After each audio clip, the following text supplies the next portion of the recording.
नमस्कार दोस्तों। भारतीय राजनीति में सहानुभूति बटोरने के लिए भावनाओं का इस्तेमाल कोई नई बात नहीं है। लेकिन क्या कोई अपनी मां की बीमारी को भी एक राजनीतिक ढाल बना सकता है? क्या राजनीति इतनी गिर सकती है कि करोड़ों के सरकारी बंगले को बचाने के लिए भावनाओं का बाजार सजाया जाए? यह सवाल आज इसलिए जरूरी है क्योंकि देश के सामने दो ऐसी तस्वीरें हैं जिनकी टाइमिंग पर सवाल उठाना लाजमी है।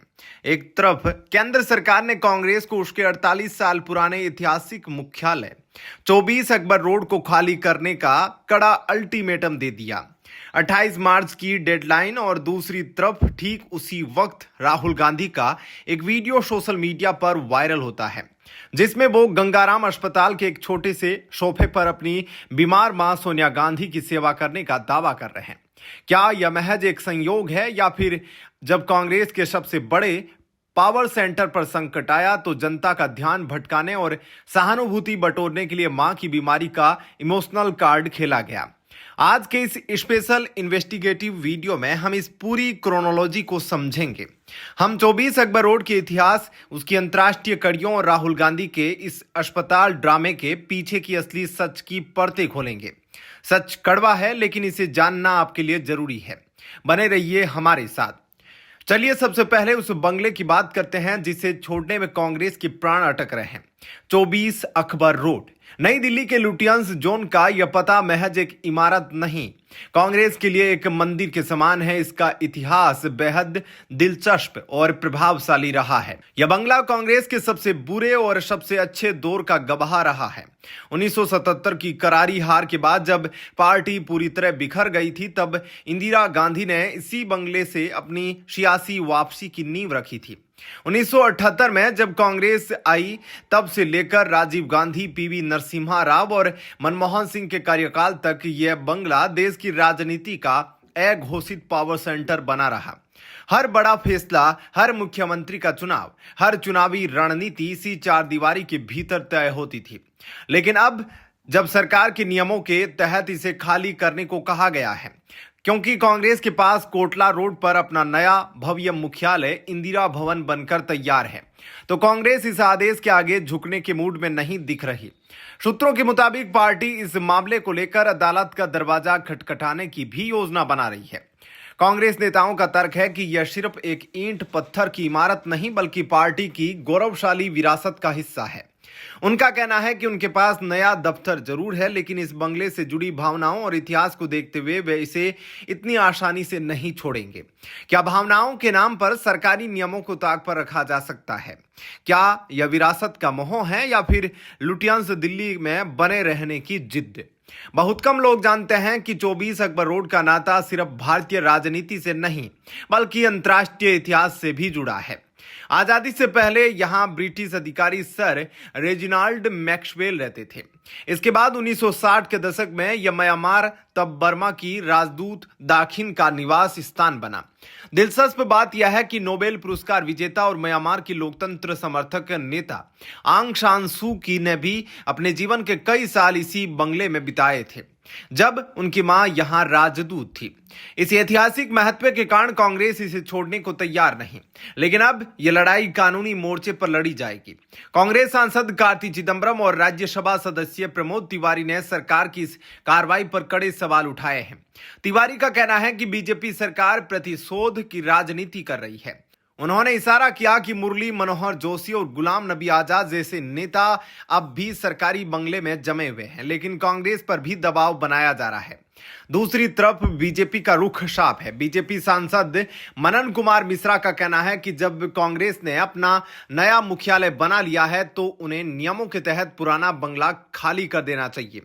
सवाल यह है कि क्या कांग्रेस विशेषाधिकार की राजनीति से बाहर निकल नहीं पा रही? क्या उन्हें लगता है कि नियम महज आम जनता के लिए है, उनके लिए नहीं? अब जरा इस पूरे घटनाक्रम की क्रोनोलॉजी को ध्यान से समझिए।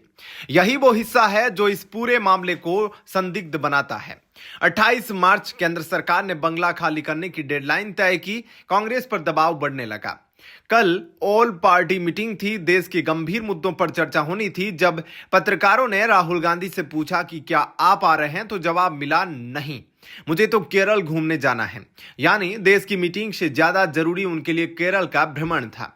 अचानक जैसे ही मीटिंग का समय नजदीक आया और दूसरी तरफ बंगला खाली करने का दबाव चरम पर पहुंचा, अचानक पासा पलट गया। राहुल गांधी का केरल का प्लान गायब हो गया और एक वीडियो सामने आता है।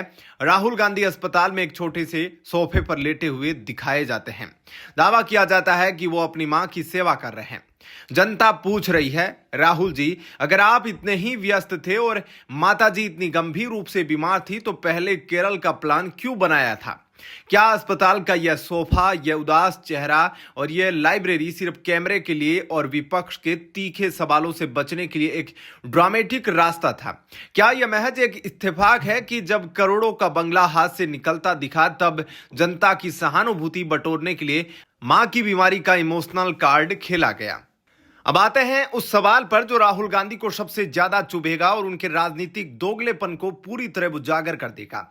राहुल जी, आप हर मंच से जाति की राजनीति करते हैं।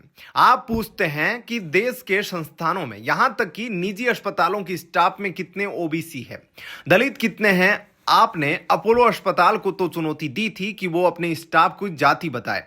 तो आज पूरा देश आपसे पूछता है, सर, गंगाराम अस्पताल जहां आपकी माताजी भर्ती है और जहां आप सोफे पर लेटकर सेवा कर रहे हैं, वहां उनका इलाज करने वाली सीनियर डॉक्टर्स की टीम में कितने ओबीसी और कितने दलित डॉक्टर हैं?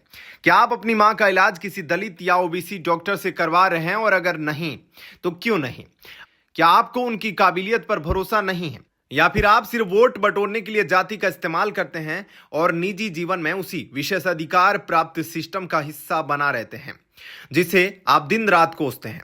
दूसरों से लिस्ट मांगना आसान है राहुल जी, लेकिन जब खुद की बारी आती है तो क्या आपकी विचारधारा बदल जाती है? राहुल गांधी अक्सर हर बात के लिए मोदी सरकार पर आरोप लगाते हैं, लेकिन सच्चाई यह है कि गंगाराम अस्पताल जैसे प्रतिष्ठित संस्थानों में जो सीनियर डॉक्टर आज काम कर रहे हैं वो पिछले 25-30 सालों से वहां हैं। यानी वो डॉक्टर तब बने जब देश में कांग्रेस का राज था। अगर आज वहां दलित या ओबीसी डॉक्टर्स की कमी है तो यह महज एक इत्तेफाक नहीं, यह नेहरू, इंदिरा और राजीव गांधी का ऐतिहासिक पाप है, जिन्होंने 60 सालों तक ऐसा सिस्टम बनाया जहां पिछड़ों, दलितों और आदिवासियों को आगे बढ़ने ही नहीं दिया गया। मोदी जी तो केवल 12 साल से सत्ता में हैं। यह सारा कचरा, यह सारी कमियां तो आपके पुरखों का फैलाया हुआ है जिसे आज देश भोग रहा है। आज भारत बदल रहा है। द केरला स्टोरी जैसी फिल्में आज समाज को आईना दिखा रही है जिसे सालों तक बॉलीवुड के खानों और तथाकथित महानायकों ने छिपाया। राहुल गांधी का यह अस्पताल ड्रामा भी उसी पुराने सच से ध्यान भटकाने वाले नैरेटिव का हिस्सा है जिसे आज का जागरूक युवा समझ चुका है। तो दोस्तों, आज आपने 24 अकबर रोड के इतिहास, उसकी अंतर्राष्ट्रीय कड़ियों और राहुल गांधी के अस्पताल ड्रामे के पीछे का असली सच को समझा। राजनीति में भावनाओं का इस्तेमाल जायज हो सकता है, लेकिन जब भावनाओं का इस्तेमाल अपनी जवाबदेही और सरकारी नियमों से बचने के लिए हो तो जनता को सवाल पूछना चाहिए। राहुल गांधी से यह सवाल सोशल मीडिया पर पूछना जरूरी है। उनके ट्विटर हैंडल, फेसबुक और इंस्टाग्राम पर जाकर पूछिए कि उनकी मां का इलाज करने वाले डॉक्टर्स की जाति क्या है। देखते हैं क्या वो इस बार भी चुप रहते हैं या फिर कोई नया ड्रामा रचते हैं। अगर आपको यह विस्तृत विश्लेषण सही लगा तो आप मानते हैं कि राजनीति में शुचिता और नियमों का पालन होना चाहिए, तो इस वीडियो को लाइक करें, हमारे चैनल को सब्सक्राइब करें और इसे ज्यादा से ज्यादा शेयर करें ताकि सच और लोगों तक पहुंचे। जय हिंद, वंदे मातरम।